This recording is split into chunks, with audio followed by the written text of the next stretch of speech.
Welcome to week 23. It is LeBron James week. LeBron James week. 23. Fitting. Yes, it is. And our quote of the week comes from LeBron. Do you want to read this? You're going to notice a kind of theme in our opening, but so LeBron said, "Commitment is a big part of what I am and what I believe. How committed are you to winning? How committed are you to being a good friend? To being trustworthy? To being successful? How committed are you to being a good father, a good teammate, a good role model? There's that moment every morning when you look in the mirror. Are you committed or are you not?" Wise words from LeBron. Next level motivation. I know. Kind of applies to the whole BYU thing, too. That's what we aim for, right? Honor the good code. Fathers, good role models, yeah. good friends. Trustworthy. And committed, right? Are you committed or are you not?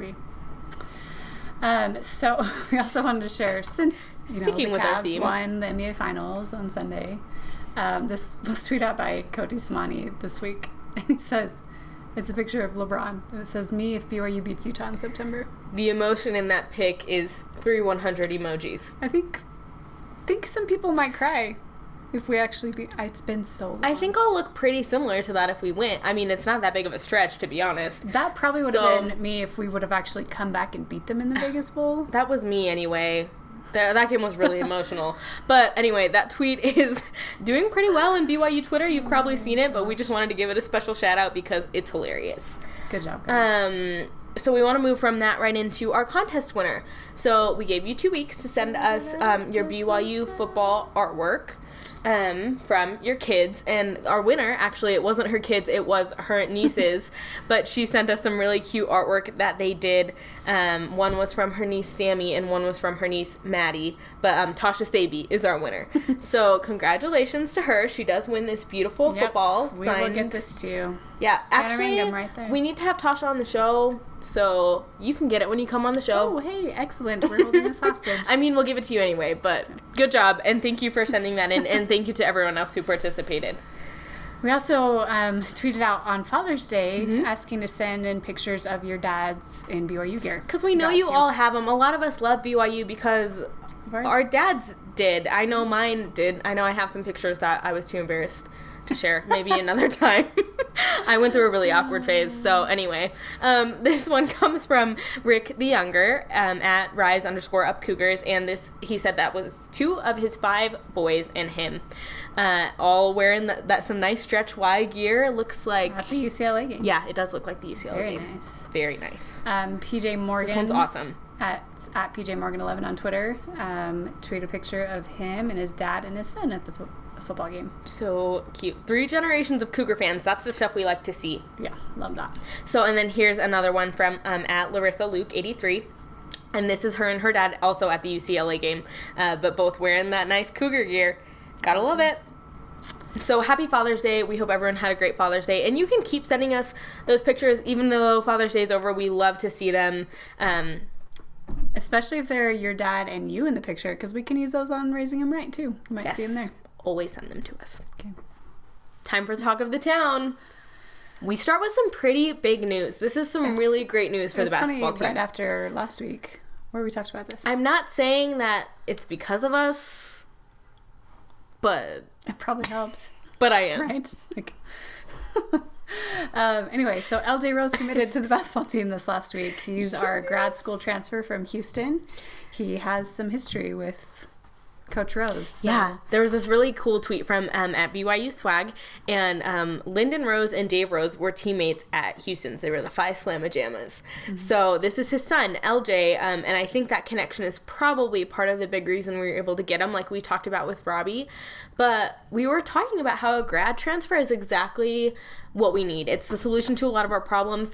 I am slightly concerned because, like you mentioned, he is a point guard. And that does happen to be, like, the one thing we don't really need. Hopefully it'll just bring some competitiveness, even more so, and we'll put some good guys out on the court. Yeah. I would still love to see us get some sort of wing, and I know ESPN 960 did tweet that they think we're getting another transfer. I'm not sure who that might be, but if we do get another transfer, cross your fingers that it's a wing, because at this point we don't really need any other... We really don't need any other point guards, and we're also okay in the big department. So, wing. We'll figure it out.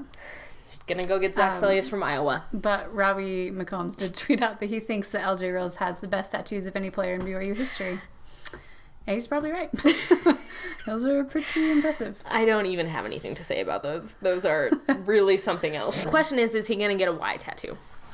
Oh, yeah. Get one. Oh, send us your designs. We'll send them to LJ. Oh, dear. Okay, so make sure you give LJ Rose a follow on Twitter to welcome him to Cougar Nation. His handle is @5boogie. So, yes, the number 5. This is hilarious. Yeah. Mo Langy sightings are always like, they just pop up every once in a while, and it's like, oh yeah, that guy's ginormous. Don't get over it, really. No. Really. So this is from Danny Holmes @DA Holmes, and he said that he happened to be in the same ward as Elder Longy, and this is him sitting in a chair. Or right in front of him. Sitting in might be too generous of a word. More like... I don't even know. Mo Langy versus chair. Mo Langy versus chair. I'd see that movie. I'd watch that WWE fight.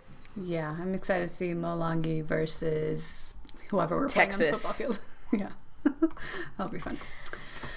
Oh, Wedding weddings. segment of Talk of the Town. It's always somebody getting married at BYU. A couple this week. Yep, Sione Taki got married. And so there's him and his new bride. Very cute. And that picture came from Total Blue Sports. Sweetie Sataki tweeted out this picture of Kalani and their dad with Harvey Longy and his new bride. They got engaged a while back. Now they're married. He's a linebacker for us. He played a few plays of running back last season, so wonder if he'll go both ways. But nice wedding picture. Yes, congratulations. And Kyle Collinsworth tweeted out that it was his 1-year anniversary this last week. So he says, with hands down, Shea best year of my life. None other than the track star Shea All-American. Collinsworth. No big deal. Yeah, so he Instagrammed a picture and she Instagrammed a picture. They are... power couple. Yeah, we like them. Yeah. So there's your wedding update. Now to your returned missionary update. Peyton is home. He has been home for a couple of weeks, but we're getting a few more pictures. This is from his sister, Sydney, and she tweeted a few pictures from the airport. And then we also saw one of him with Eric Mika. We like that. And look, they're like the same height almost. I know. So they look so good standing next to each other on the court this year. And then we have to give relationship updates. Yes, trying to sell him.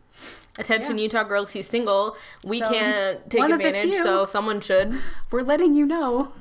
Most of the guys are taken or engaged. Seriously, or something, so. Maybe he'll manage to be engaged before the season. Still no ring from TJ yet, but don't give up hope. No. He might be our lone holdout. Yeah, I hope he doesn't feel left out on the team because he's not married. Or engaged, or seriously dating somebody. Also back on campus is Stephen Beowulf, as we have learned to call him back. And when I say back, I mean for the first time. Here we go. He is. Okay. Beowulf, yeah. Beowulf. So, yeah, he's here, and this is him and his family, and all of their eyes are closed. Apparently it was a very bright day. But if anyone wanted to know what hall he's living in, there you go. Also... this girl @Hannah_57_ tweet out a picture. I see absolutely no difference, and it's Stephen Bayo and Troy Bolton. This is my favorite. They even have the same number. He retweeted it, so if he can laugh about it, then we can laugh about it. And also, it's not even that funny because it's true. I just really hope he's a good singer. We need to find that out. We will find that out. We promise, one way or another. Get your head in the game. Get him on here for a Breaking Free duet or something. Oh my gosh, let's watch that movie. Okay. Anyway. Also on campus for the first time, welcome. Childs. He is there with his family in his dorm room. Very nice. This is a live tweet. It's from Eric, who is making a delightful face in this photo. It's from the basketball camps. It's him and Yoli and Beowulf. They are all together, and we've just been waiting a long time to see this, so it's really fun to see them all together. The new guys on campus. New kids on the block. Yes. New Cougs on the block. Yeah. Okay. Also on campus. Finally, Jonah Turnerman tweeted out a picture of him with his BYU ID card. Officially a BYU Cougar. Big smile. Very good to have him on campus. Looks happy to be here. We're happy to have him here. He has a good smile. We're doing a Cougs and Culture segment today, and this centers around one of our very favorite pieces of culture, and Obsessions. that obsession is a better word. Hamilton, an American musical. If you don't know what we're talking about and we've completely lost you, sorry. Where have you been? Tune out. Where have you been? Anyway, tune out or skip through this segment, or better yet, listen to Hamilton and then come back and watch it and you'll know what we're talking about. But our Hamilton fans, stick with us. We're going to focus on a hashtag campaign that I started back in January. I listened for the first time in November or December and then listened to it a lot ever since then. So obviously it was a natural combination of my two favorite things, and it was kind of inspired because I don't know if you saw, like, people were combining Parks and Ham. Yeah. Yeah, and so I was like, well, BYU sports and Hamilton, there are parallels with Hamilton to everything. Everywhere.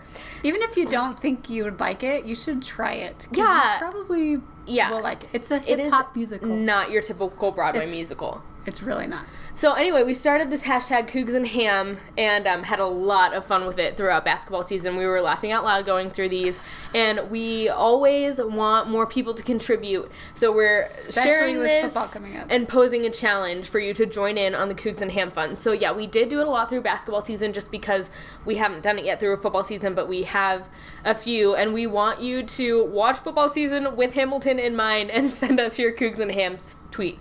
Just use the hashtag and go search the hashtag because there's some good stuff there. Yeah, it's pretty funny. What do we got? First one, this one is for me. It's a picture of Chase Fisher, and there's a line where Hamilton's talking about. He says, "You don't get a win unless you play in the game. You get love for it. You get hate for it. You get nothing if you wait for it." Yeah, that's Chase Fisher. He got a lot of hate last year. Love and hate. Love, yeah. He could be cast as Aaron Burr or Hamilton. It could go either way. He was pretty polarizing. Very polarizing. Another one we had was when Kyle got his 12th triple-double, and Kyle himself actually favorited this, so we're not sure if he's a Hamilton fan or if he just liked the sentiment. We're pretending he is. Yes. But Jess said, "Will they know what you overcame? Will they know you rewrote the game?" Which is from the first song in the play, Alexander Hamilton. Very fitting for Kyle because he did overcome a lot. So he did. And then this next one is after the loss in Las Vegas, which I was there, and it was terrible and it was sad. And it's this picture of Kyle walking out, and it says, "If you see him in the street walking by himself, talking to himself, have pity." It's from the saddest song in the play. It's Quiet Uptown. It'll make you cry. Lin-Manuel himself cries often in that song. So Kyle looks very distraught, very fitting. Sorry that we are reminding you of that. We're the worst. But then we have our favorite little freshmen. This one focusing on Zach and Nick and The Rock even. Look at where we are. Look at where we started. Started from the bottom. Went pretty far in the NIT, which, I mean, I know some don't call it a victory, but we do. So this is after the Creighton win when we went to the Final Four in New York City. So it was reason to celebrate. And then once NIT was over, this is from the banquet, and it's a line where it's George Washington actually singing to Alexander Hamilton about how he's retiring. Yep. One last time, let's take a break tonight, and then we'll teach him how to say goodbye. With the seniors. That's one of my favorite songs in the play. But then this is when we finally got our Lone Peak 3 together, and they said, "This is not a moment, it's the movement." Where are the Hungriest Brothers with Something to Prove went, and there they are. There are the Hungriest Brothers with Something to Prove. Randy Shamo chimed in too. There's a line where Thomas Jefferson comes back from France because he was the ambassador to France. "Where have you been?" And he says, France. Yeah. We have to win. The next line. So the parallels are kind of funny. I mean, even the whole TJ thing, Thomas Jefferson and TJ. Come on, you can't make this stuff up. They're there. Okay, so then we kind of threw in some football ones like here and there. Yeah, just off-season football ones. We'll do more to tide us over. Sure. Do you want to take this one? Because this was yours. This was when we found out Taysom was coming back, which was back in February, which seems like ages ago now. But I cast Taysom as Thomas Jefferson and Tanner as Hamilton. And Hamilton and Jefferson kind of feuded a little bit. And so I said someone came along to resist him, pissed him off until we had a two-party system. So two-party system, it works. I think it's not a perfect comparison. I think it's less, there's less fire in that feud. Yeah. But hey. They're more collaborative than competitive. Sure, yes. This was for Mary too. This is when Corbin announced that he was going over to play football. And it's line in the song where Hamilton's being tempted. It says, "Show me how to say no to this. I don't know how to say no to this." And it's a football team. That song is actually about Hamilton's affair with Mariah Reynolds, so it's like pretty sketchy, but like it Corbin works. having an affair with football. He is. Basically. So whatever, it works. And then we have this one from football, where ESPN 960 actually just set it up perfectly. I hardly even had to do anything. But they were talking about BYU football and how recruits... How even some recruits that didn't have BYU in their top 5 were still coming for visits. So. And they said what impresses me the most is that BYU has opened doors that have been previously closed. It's exactly aligned. Having open doors that were previously closed, bros. It comes from the room where it happens. They did it for me. They handed it to you. They did it for me. I just had to throw the hashtag in there. So, I might tweet out one later this week. But we want to hear even if you think there's another football scenario that fits one of these, or if you listen to Hamilton and think of something, just if you listen for the parallels. Football. This is a small circle of Cougar and Hamilton fans, but we want to widen it. Yeah, we sure do. So and it's fun. That's all we've got. Yeah, that's it. So. We wanted to end with our friend Kyle Collinsworth, King Collinsworth. Dragon Collinsworth. King Dragon Collinsworth. I don't know. He's been everywhere, man, and he's not done yet. So we figured it out. We put together a comprehensive list because we've seen that he's been going a lot of places for his pre-draft workouts. He's worked out for 10 NBA teams, which is 1/3 of the NBA teams. So the draft is Thursday, so that's what's coming up next, June 23rd. And yes, him getting drafted is a long shot, but also not that long of a shot. He's worked out for a lot of people. And, I mean, I was just saying, like, you have your top-tier players, and then he has as good a shot as anyone. Yeah, you'd think. I mean, I know I'm erring on the side of optimism. I would love to see him get drafted. At the very least, he'll get into some summer leagues. And if he worked out for 10 teams and doesn't get a shot in summer league, yikes.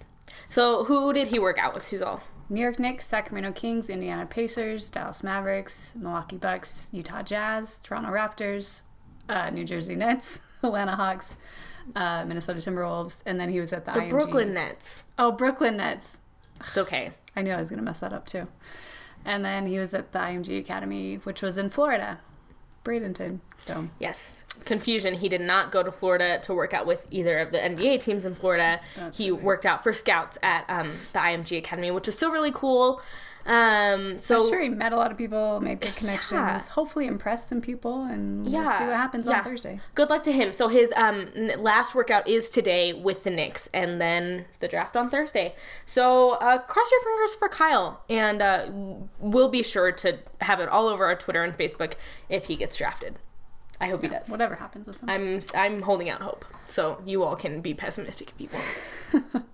And then other thing coming up this weekend is that there is a football fireside in Eagle, Idaho. It's at the Star State Center, and it's 7 o'clock. And speakers will be Coach Take, Coach Cahoon, Tanner Mangum, and then Handsome Taniello. Why is Tanner speaking? Because he's from Eagle, Idaho. Yeah. Imagine that. That'd that. been funny if he didn't speak. So, of I course, think this is his home stake. Yeah, so I'm sure there will be a huge turnout, and we'll probably have some sort of update on that for you next week. We definitely will.